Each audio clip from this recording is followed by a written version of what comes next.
Udah siap? Yuk, berangkat.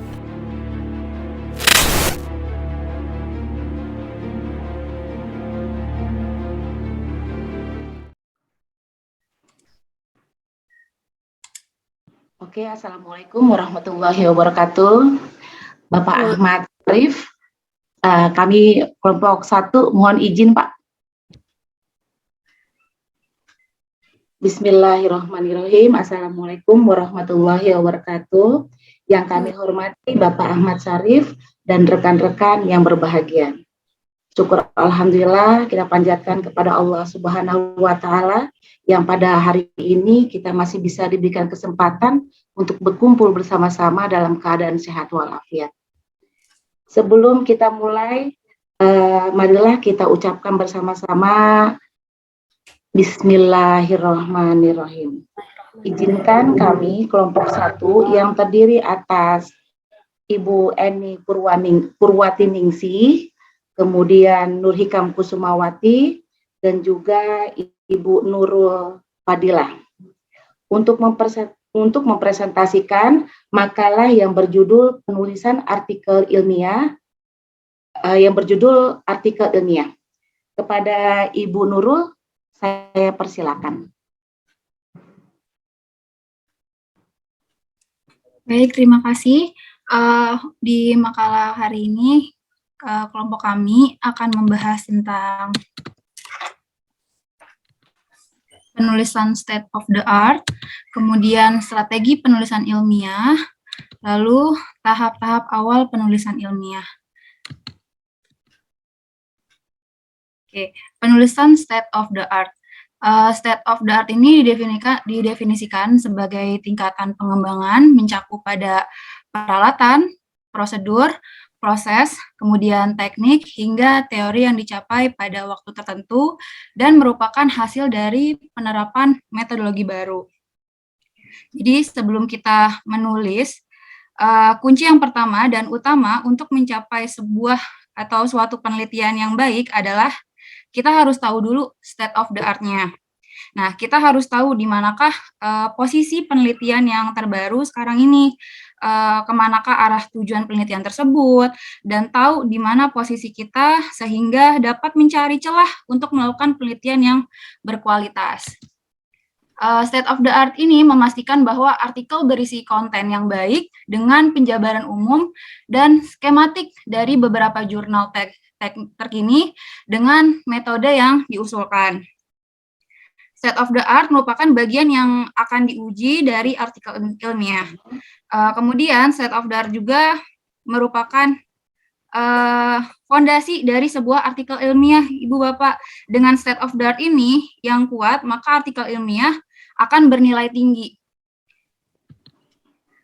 Sebuah penelitian harus menyajikan state of the art atau update terkini mengenai status penelitian. Karya artikel ilmiah diharapkan agar dapat memiliki nilai terbaru atau terupdate bila dibandingkan dengan penelitian sebelumnya. Jadi state of the art ini merupakan adalah dasar dari proses penentuan penulisan artikel ilmiah.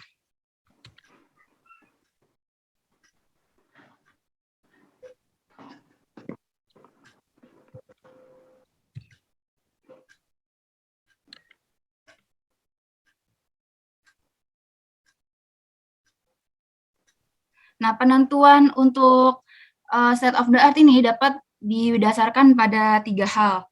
Yang pertama adalah penggunaan data. Jadi, penggunaan data sebagai hal yang digunakan untuk menentukan state of the art. Penulisan dapat menggunakan penelitian-penelitian yang telah dilakukan sebelumnya dan menerapkan pada masalah baru. Jadi, sebagai contoh, di sini nih adalah menggunakan data yang baru. Lalu kemudian adalah merubah metode. Jadi merubah data ini dapat dilakukan dengan cara mengubah atau memodifikasi metode pada penelitian yang baru. Kemudian yang ketiga adalah analisis.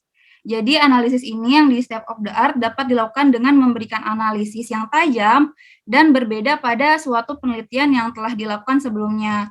Jika data dan proses penelitiannya sama dengan jurnal lain, namun terdapat perbedaan pada analisis, maka hal ini dapat digunakan untuk membuat karya ilmiah yang berbeda-beda. Kemudian strategi penulisan artikel ilmiah akan dibahas oleh Ibu Eni. Ya, terima kasih Bu Adil. Pada kesempatan ini saya akan mencoba menjelaskan strategi penulisan artikel ilmiah. Menurut Wisnu Jatmiko dan kawan-kawan dalam bukunya yang berjudul Panduan Penulisan Artikel Ilmiah, di sini ada 11 strategi penulisan artikel. Ya. Yang pertama di sini adalah memilih dan menentukan topik. Ya. Nah, dalam memilih dan menentukan topik, itu bisa berangkat dari kehendak penulis untuk memecahkan masalah. Ya, permasalahan dapat kita temukan melalui bantuan pengalaman profesi kita masing-masing. Ya, kemudian untuk menentukan masalah yang akan kita tulis itu apakah tepat atau tidak, perlu diajukan berbagai pertanyaan. Jika jawabannya positif, barulah dapat dikatakan bahwa masalah tersebut memang perlu dielaborasi. Pertanyaan-pertanyaan tersebut misalnya, dapatkah masalah tersebut ditulis secara ilmiah? Adakah data informasi yang relevan yang dapat dikumpulkan untuk menguji teori atau memecahkan masalah tersebut? Lalu, apakah masalah tersebut cukup bermanfaat? Apakah hasil pemecahan masalahnya akan membawa perubahan ke arah yang lebih baik? Lalu, pertanyaan berikutnya, apakah masalah tersebut memang sesuatu hal yang baru, sesuatu yang aktual, atau yang lama, gitu ya. Kemudian, setelah mendapatkan permasalahan, tugas kita berikutnya adalah mengembangkan masalah itu menjadi sebuah topik yang lebih spesifik atau aktual, ya. Nah, di sini ada 2 ciri topik yang dimiliki apabila topik itu aktual. Yang pertama ya, topik itu menarik minat banyak orang.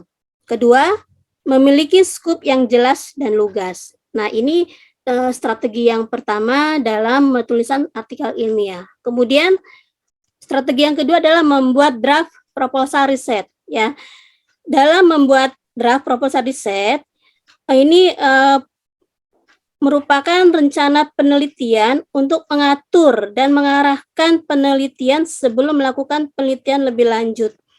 Draft ini dibuat sesuai dengan kemampuan penulis, misalnya kemungkinan diperolehnya informasi yang diperlukan, kemungkinan tersedianya dana, lalu kemungkinan tersedianya waktu, itu ya. Jadi dalam membuat draft juga dilihat dari kemampuan si penulis ini.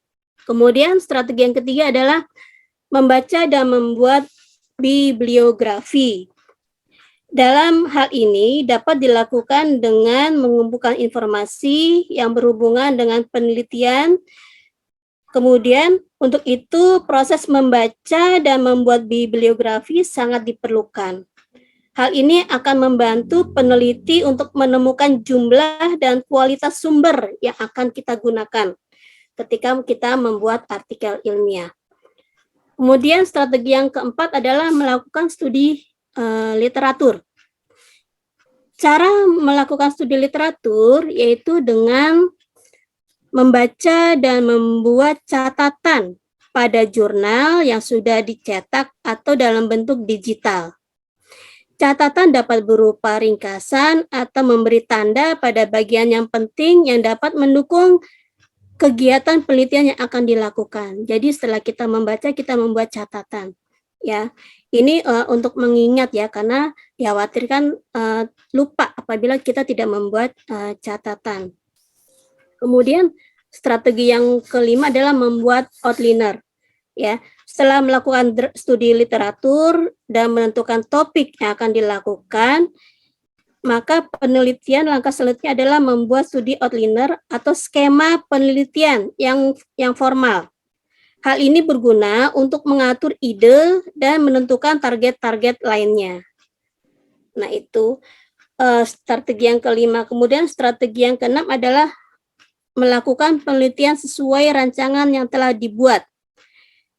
Saat melakukan penelitian, rancangan penelitian diperlukan untuk memudahkan proses penelitian. Dengan adanya rancangan penelitian outliner, penelitian yang meliputi hipotesis, studi literatur, metode penelitian yang akan digunakan, itu diharapkan bisa berjalan dengan baik. Kemudian strategi yang ketujuh, yaitu membuat draft artikel ilmiah. Dalam membuat draft artikel ilmiah, ini merupakan tahapan pre-review ya, yaitu cara meminta bantuan teman untuk memberi masukan pada draft artikel ilmiah yang kita buat. Dalam proses menulis artikel ilmiah, ada baiknya kita memberikan kesempatan pembimbing atau teman untuk memberikan kritik berupa ulasan atau bimbingan. Pembimbing juga dapat memberikan arahan untuk melakukan eksploitasi pada tahapan berikutnya. Nah, itu tahapan yang ketujuh. Kemudian yang kedelapan adalah membuat format paper. Dalam menulis artikel ilmiah, penerbit jurnal memiliki standar formasi tersendiri. Penulis paper harus disiplin mengikuti format yang telah ditentukan oleh penerbit, seperti contohnya itu jenis font yang digunakan, kemudian style referensi yang digunakan, atau resolusi gambar minimum, dan kolom yang digunakan untuk penulisan paper. Itu formatnya juga harus sesuai dengan ketentuan yang ada di penerbit ya. Kemudian yang ke-9 adalah menulis referensi. Untuk lebih mudah dalam menulis artikel ilmiah, maka sebaiknya penulis memulai membuat daftar referensi. Referensi ini merupakan sumber yang digunakan ketika kita melakukan penelitian, berasal dari jurnal kah, dari buku kah, itu ya, maka dibuat daftar referensi. Kemudian setelah kita menulis referensi, tahapan berikutnya adalah melakukan proofread ya.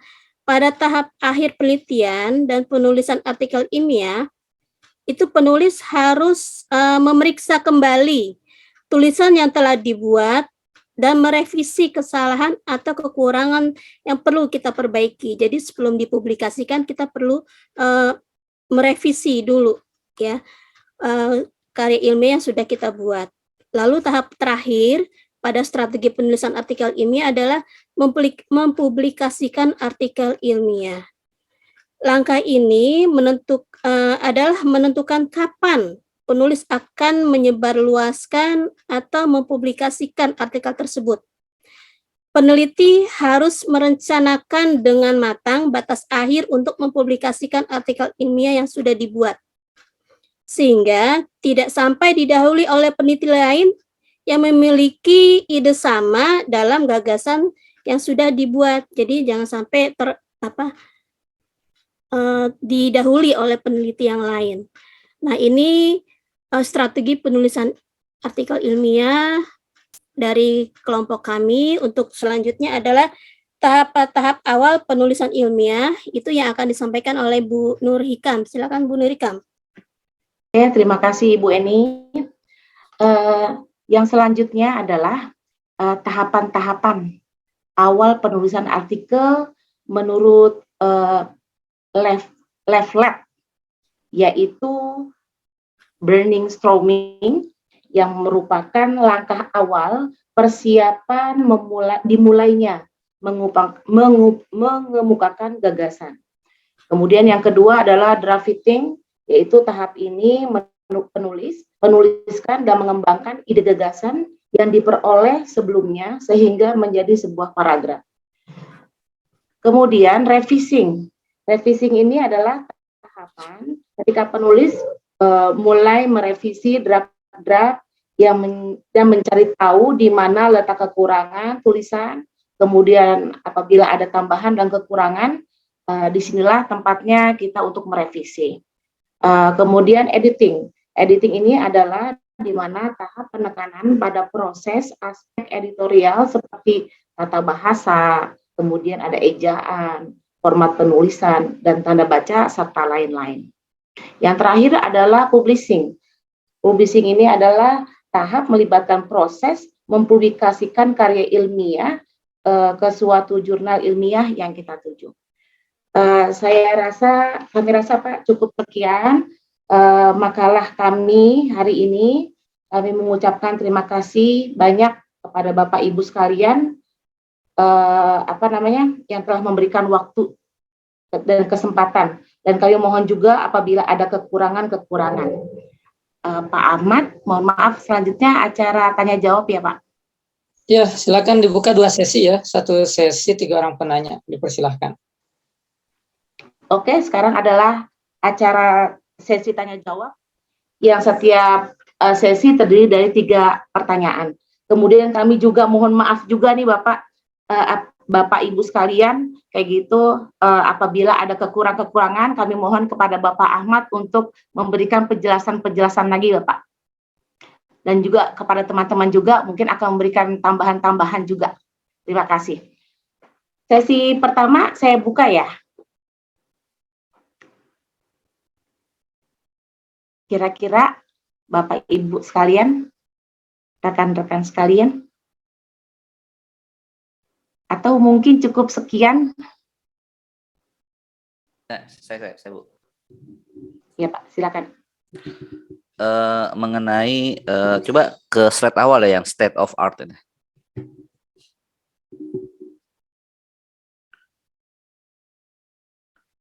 Nah, oke, baik.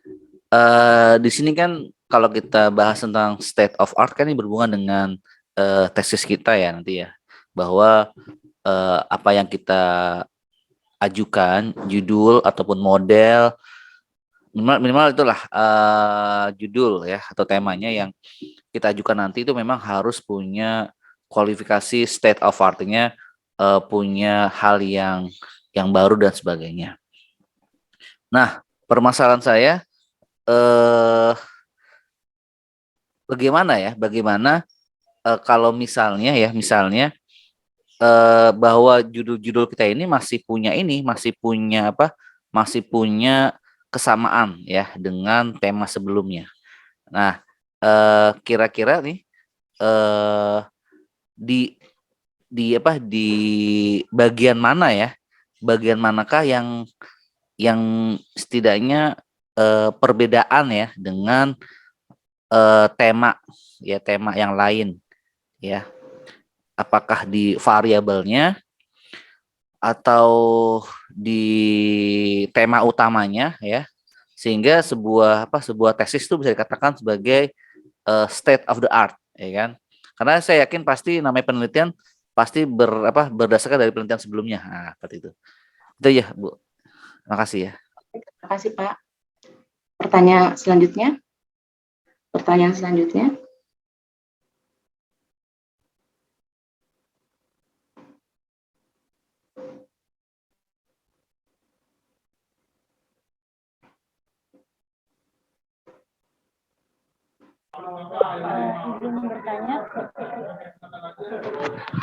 Izin bertanya, Ibu.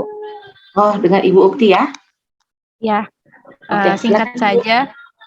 Pertanyaannya, seberapa penting kita menulis dan mempublikasikan artikel ilmiah? Itu aja. Bagaimana seberapa penting? Seberapa penting kita menulis dan mempublikasikan artikel ilmiah di jenjang S2 ini. Oke, terima kasih. Terima kasih. Pertanyaan selanjutnya.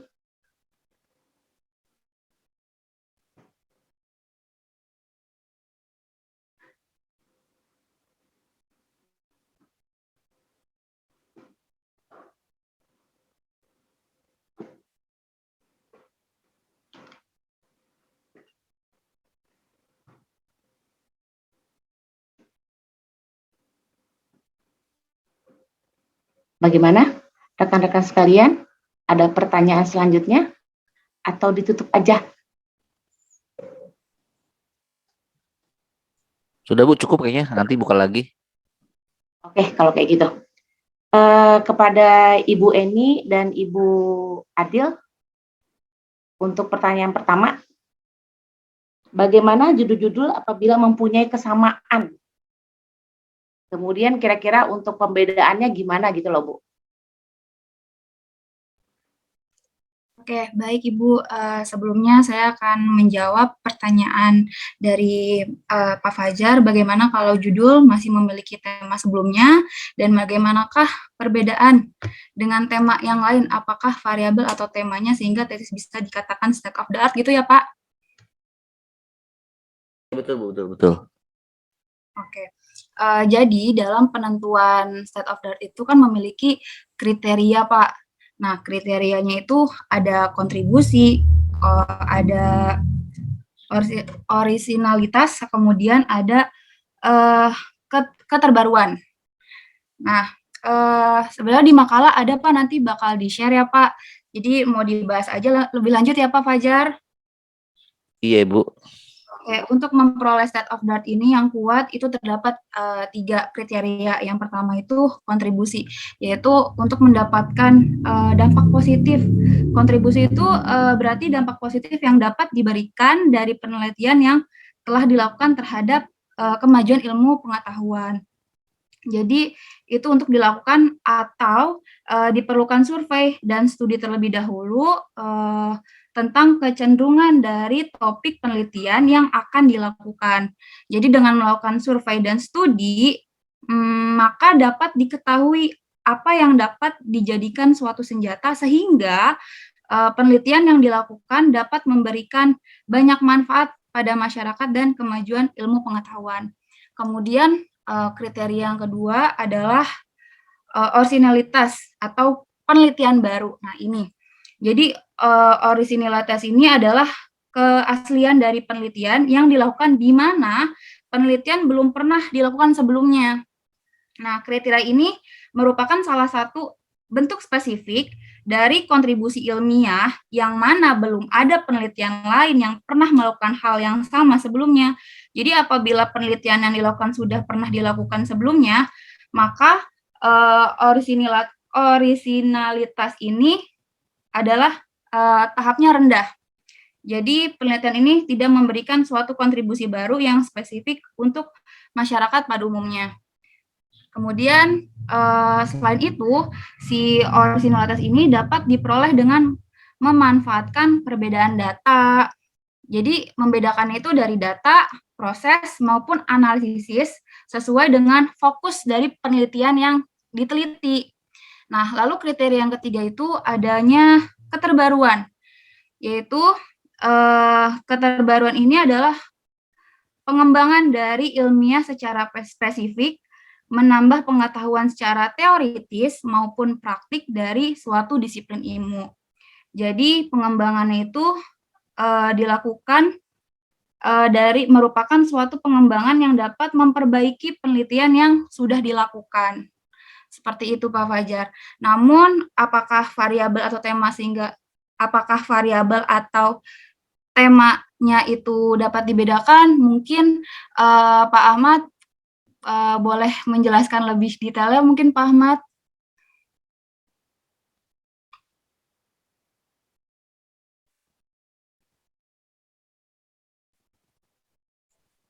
Oke, siap. Makasih, Bu. Ya, Bapak.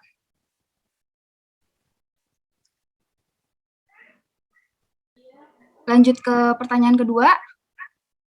Oh, Pak Ahmadnya nggak ada ya? Pertanyaan yang kedua Ada. Pak Ahmad ada. Oh, ada. Halo, Pak Ahmad. Ya, ada. Bentar ya, saya ini dulu. Baik, baik Pak. Dulu. Saya yang kedua dulu ya, Pak. Ya. Oke, pertanyaan yang kedua adalah seberapa pentingkah penulis menulis dan mempublikasikan karya ilmiah? Saya mohon kepada Ibu Adil dan juga Ibu Eni, silakan. Ya, baik. Di sini saya akan mencoba memberikan penjelasan ya. Seberapa penting kita menulis dan mempublikasikan artikel ilmiah.